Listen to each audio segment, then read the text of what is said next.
In the spring of 1922, a remote farmstead in Bavaria, Germany became the center of one of the darkest and most unsettling crime cases in European history. The property was known as Hinterkaifeck, isolated from nearby villages, surrounded by forest, and occupied by the Gruber family. What happened there would never be fully explained. Days before the incident, the head of the household, Andreas Gruber, noticed something strange. Footprints appeared in the snow, leading from the forest toward the farm, but none leading back. Keys began to go missing, tools were moved. Strange noises were reportedly heard coming from the attic at night. Despite these signs, the family never contacted authorities. At the time, the farm was home to 6 people: Andreas Gruber, his wife Cecilia, their adult daughter Victoria, her 2 children, and a newly hired maid who had arrived just one day earlier. On March 31st, 1922, neighbors noticed something was wrong. Mail was piling up, animals were unfed. No one had been seen for days.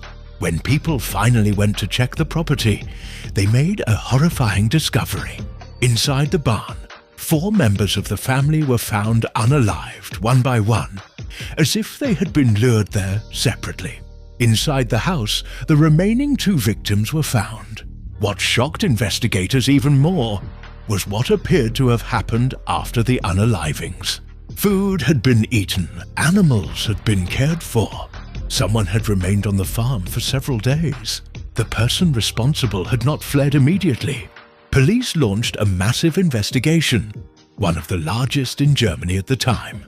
Neighbors, former employees, traveling workers, and even family members were questioned. Hundreds of leads were followed. One theory suggested a former farmhand seeking revenge. Another pointed toward a family dispute. Some believed the crime was financially motivated. None of the theories could be proven. Years passed, evidence was lost. Witnesses died, the case went cold. Decades later, modern investigators re-examined the files using updated forensic techniques. Even then, no suspect could be definitively linked to the crime. The Hinterkaifeck farm was eventually demolished, leaving nothing behind but unanswered questions. To this day, no one has ever been officially charged. The identity of the person responsible remains unknown. The Hinterkaifeck case is still considered one of the most disturbing unsolved crime stories in German history. Not just because of what happened, but because of how long the truth has remained hidden.